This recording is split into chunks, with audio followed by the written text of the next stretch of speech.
संज्ञा जो है, कौन सी संज्ञा? भूख कैसी लगती है? एक तो उन पदार्थों को, खाद्य पदार्थों को देखना। क्या करना? खाद्य पदार्थों को आहार दन से, आहार का दर्शन होने से, उसमें उपयोग लगाने से क्या आइटम है? ये क्या है? समोसा, कचौरी, पुड़ी, ये क्या है? आहार का दर्शन होने पर, उसमें उपयोग लगाने पर, पेट के खाली होने पर, क्या? पेट के खाली होने पर और असाता वेदनी कर्म की उदीर्णा होने पर, इन चार हेतुओं से व्यक्ति को भूख लगती है। हमारा जो जिन धर्म है, बोलो, हमारा जो जिन धर्म है वह बड़ा कठिन धर्म है। जिन धर्म सरल नहीं है, जिन धर्म में बहुत कठिन है, जो भी सुनता है। अच्छा, सपोज करो किसी नॉन व्यक्ति को सुनाना आपने दिगंबर जैन मुनिराज का एक परिचय। बोलो, दिगंबर जैन मुनि का। आप उसको बोलो कि मुनिराज एक बार भोजन करते। बोलो, आप अपने बाजू को बोलो, उसमें क्या बात है? करते हो तो नियम है, करना ही चाहिए, उसमें क्या बात है? बोलो, दिगंबर मुनि पैदल चलते हैं, उसमें क्या बात है? वो तो बिहार करना ही चाहिए, उनका धर्म है, पालना ही चाहिए। नमक का त्याग है, क्या बात है उसमें? कौन सी बड़ी बात है? महाराज केसरोंस करते हैं, उनको तो दर्द ही नहीं होता है, उनको तो अभ्यास हो गया है, कोई तकलीफ ही नहीं होती उनके लिए। तुम्हें कोई आश्चर्य नहीं होता है, क्योंकि तुमने देखा है, सुना है। एक नॉन व्यक्ति को तुम लाओ और उसे बताइए अपने दिगंबर जैन मुनिराज की चर्या, उन्हें बताइए अपने दिगंबर जैन मुनिराज का धर्म, कि हमारे दिगंबर महामुनिराज अपने हाथों से क्या करते हैं? केशों का लोंचन करते हैं, अपने हाथों से केशों का लोंचन, सारे बाल दाढ़ी, हाँ केश लोंच करते हैं। एक बार आहारचर्या करते हैं, हमेशा पैदल चलते हैं, हमेशा दिगंबर ही रहते हैं, बिस्तर पर नहीं सोते हैं, तकिया नहीं लगाते हैं, एक छोटा सा बाल आने पर भोजन के लिए छोड़ देते हैं। ऐसी उनकी कठिन चर्या है, ऐसी उनकी कठिन चर्या है। अच्छा, कभी नहीं कपड़े पहनती? हाँ, कभी नहीं कपड़े पहनती। भोजन काहे में करते हैं? डिस्पोजल में? अरे नहीं बाबा, कै में भोजन करते हैं? कर पात्र में भोजन करते हैं, एक ही बार भोजन करते हैं, श्रावक उन्हें देते हैं, बिस्तर का प्रयोग नहीं करते, नहीं तकिया नहीं लगाते, नहीं। आप एक दिन सो के तो बताओ कि तकिया नहीं लगाए। एक दिन नियम दिया था, 100 में से 80 लोगों ने नियम नहीं पालन किया। एक जना तो कान में बोल गया था, आज का नियम पूछना मत, पाला कि नहीं पाला, पाला मत पालना मेरे से। 80% लोगों ने नहीं पालन किया। महाराज ने तकिया का नियम दिया था, तकिया नहीं लगाएंगे, कपड़े का बिंडल बना के तो लगा सकते हैं। एक दिन कोई है ना, में दर्पण में मुख नहीं देखना नियम दिया, लोगों ने थाली में मुख देख लिया। और अच्छा है, गाड़ी हीरो होंडा में लगा रहता है ना, हमारे सब गाड़ी में दर्पण लगा, उसमें देख, महाराज जी गाड़ी बैक कर रहे थे, उसमें देख लिया। वैसे नहीं देखा, वैसे सेट भी थोड़ा कर लिया। एक दिन का नियम नहीं पलता है, ये जीवन भर की तपस्या है। हम चौकी में अध्यक्ष महोदय कई बार देखते, 1 महीने के आलू प्याज का नियम लेने के लिए आदमी 10 बार आगे पीछे होता है। अभी यही की बात मैं आपको बताऊं, कहीं मैं चौकी में गया तो बहुएं सब अंदर, बाहर ही नहीं निकली। क्यों? नियम देंगे। फिर आहार हो गया, मैं बैठ गया तो हाथ धुलाने आ गई वो। खबर करो दादी, हाथ धुलाने आई वो बहुए, चट्टपट सट्टपट झट्टपट खट्ट खट्ट। जैसी आई तो मैं तो ऐसा तो सोची कि हमारे तो नीचे ऐसा कर रहे होंगे, तब तक हम ऊपर से क्या कर दो, डाल दो। पर हम तो ऐसा करना, हम तो हम हैं। फिर हमने ऊपर ऐसा देखा, हम ये गोल मटोल कहां से आ गए, तो हमने उस समय भी फिरा दी। उनने झट दूसरे को जग पकड़ाया पीछे के पीछे, बोले या तो हाथ धुलाएगा भी नेंग लगता है। बोलो उंड सुंड गोरा कुंड, या तो हाथ धुलाने का भी नेंग लगता है। बोले हम तो समझते कि हाथ धुलाने का कुछ नहीं लगता होगा। बोले 1 महीने का त्याग में नहीं, वो तो पक्का है। हाथ धुलाओ, चाहे पांव धुलाओ, चाहे मुंह धुलाओ, चाहे दांत धुलाओ, चाहे पेट धुलाओ, 1 महीना पक्का है। और दे दिया, बोले हाथ लगा लेते। मैंने कहा जो चाहे लगाओ, लेकिन हाथ से दोगे तो। अब बताओ 1 महीने आलू प्याज छोड़ने को, रात्रि भोजन को आदमी इतना आगे पीछे हो जाता है। पर साधु जीवन कितना कठिन जीवन होता है। सर्दी, गर्मी, बरसात और घर घर का आहार। बोलो घर घर का, कोई कई बनाता, कोई कई बनाता, कोई कई बनाता। कोई एक ही बात बोलता, मेनू चेंज करो, मेनू चेंज करो। रोज रोज लौकी की सब्जी, लौकी की सब्जी खाते थकते नहीं हो क्या महाराज? कुछ तो चेंज करो। ए महाराज की चिंता नहीं है, महाराज की चिंता नहीं है। जो बनेगा वो बाद में हमको ही। टेंशन तो ये है कि वो 4 दिन से वही लौकी लौकी लौकी लौकी लौकी, ककड़ी ककड़ी, एक एप्पल की सब्जी।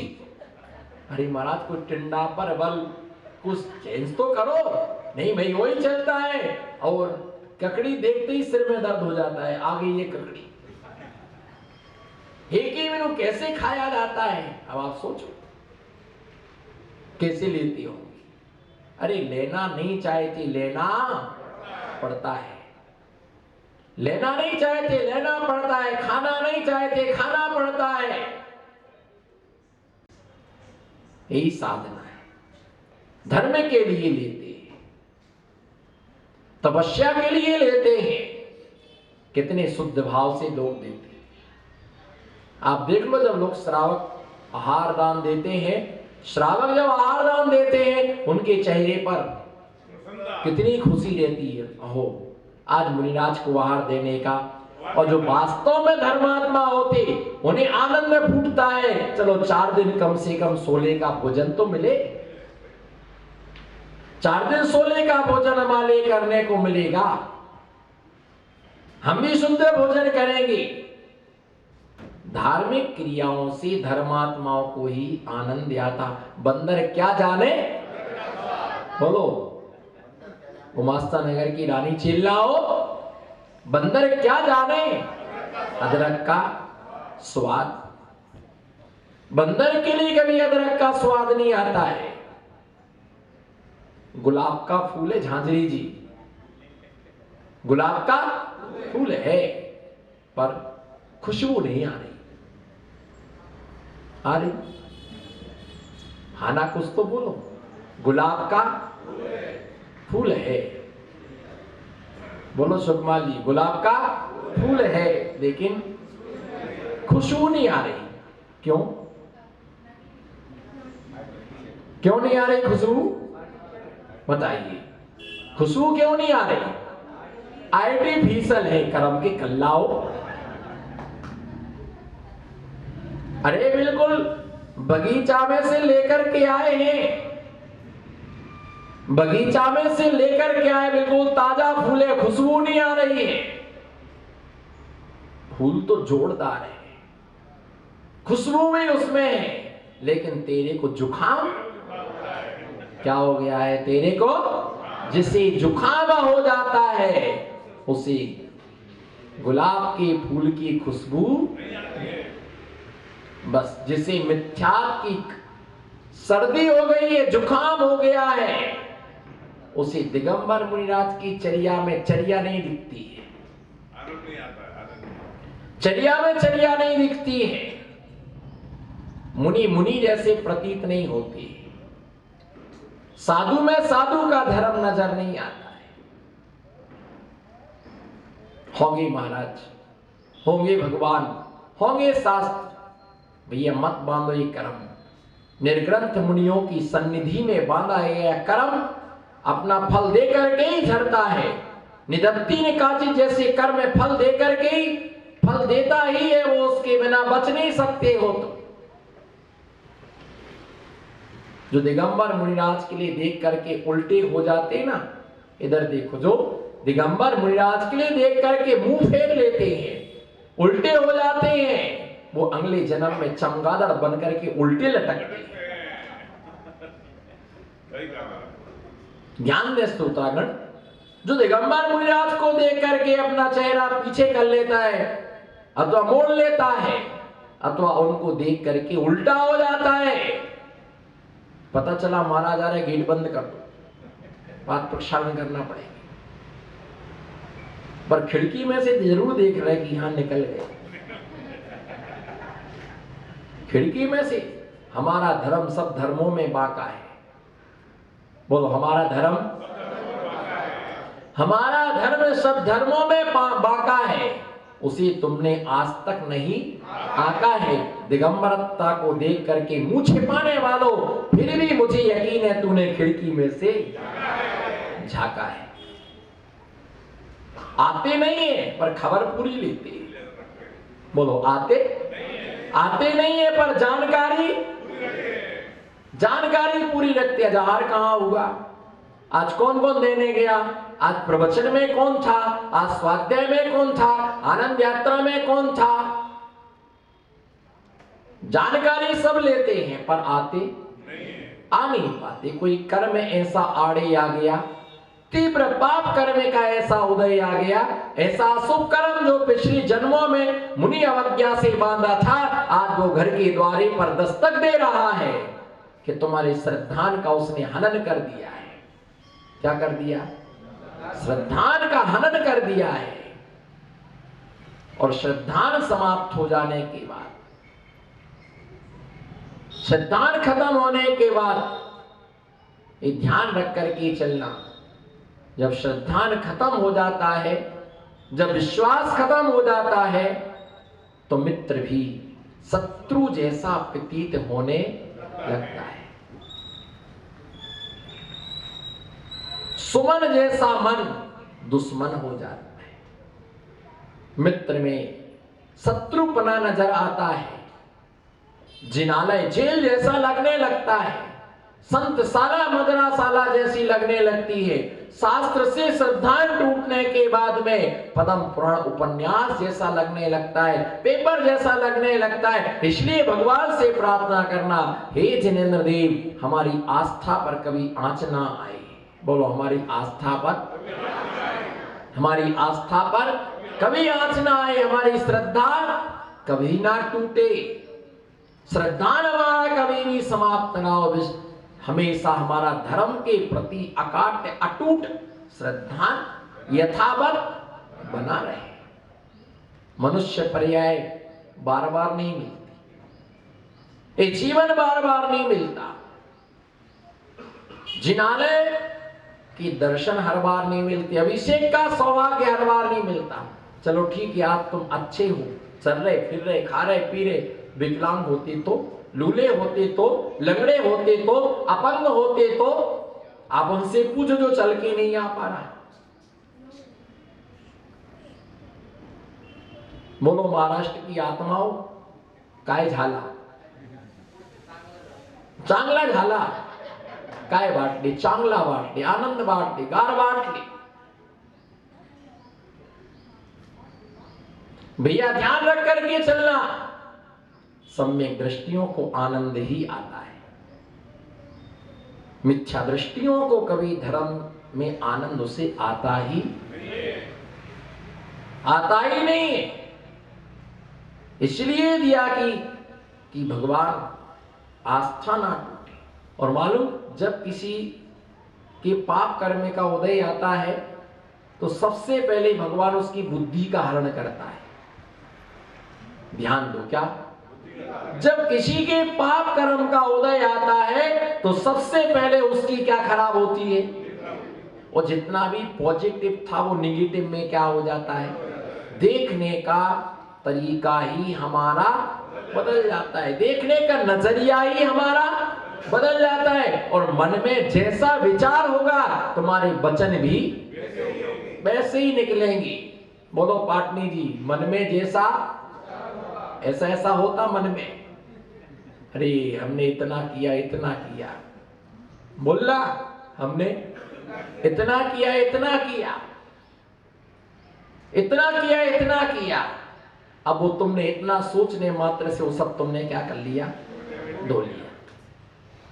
क्योंकि कर्म करो फल की इच्छा मत करो, फल की इच्छा करने वालों को कभी फल कभी मिलता नहीं है। बैस साहब जी एक दुकानदार था, अच्छा पैसा वाला दुकानदार था, समझने की बात है बस, समझ समझ का फेर है, बोलो हाथ उठाओ ना, समझ समझ का फेर है, इसलिए मोक्ष जाने में थोड़ी सी, किसने बोला, समझ समझ का फेर है, इसीलिए मोक्ष जाने में थोड़ी सी। एक व्यक्ति ने, अच्छा दुकानदार था, सेल्समैन था, पीयूष भाई, हाँ वो, हाँ सेल्समैन था, तो उसने कहा कि हमें एक अच्छा नौकर चाहिए, तो उसने नौकर के लिए, उसने बहुत अच्छा नौकर मिला, बहुत अच्छा काम किया, ईमानदारी से उसने काम किया, 1 महीना हो गया, 1 रुपये भी गायब नहीं किया, चाय भी नहीं मांगी, कुछ भी नहीं किया, बहुत ईमानदारी से काम किया। पर कितने दिन हो गए, तो 25 तारीख से उसको लग रहा था कि अब वेतन, बोलो ना, अब वेतन मिलेगा। 27, 28, 29, 30, बिल्कुल ईमानदारी से काम किया अध्यक्ष महोदय, बिल्कुल ईमानदारी से काम किया, कुछ भी उसने गड़बड़ सड़बड़ नहीं किया, टाइम पर आना, टाइम से जाना। 27 हो गई, आज वेतन, बोलो चेतन, वेतन आज मिलेगा। 28 हो गई, 28 से 29 तारीख हो गई, 30 तारीख हो गई, 31 तारीख हो गई, लेकिन उसे कुछ भी मोमेंट नजर नहीं आया कि वेतन मिलने की कोई उम्मीद नहीं दिख रही उसको। ईमानदारी से काम किया, बोलो ईमानदारी से, बहुत अच्छा बालक था, बहुत अच्छा बालक था, और वेतन नहीं मिला। 30 तारीख हो, सब्र का फल, सब्र का फल हमेशा, जो सब्र खो देते हैं उन्हें कब्र पर जाना पड़ता है, जो खोता है सब्र उसे ढूंढता है कब्र।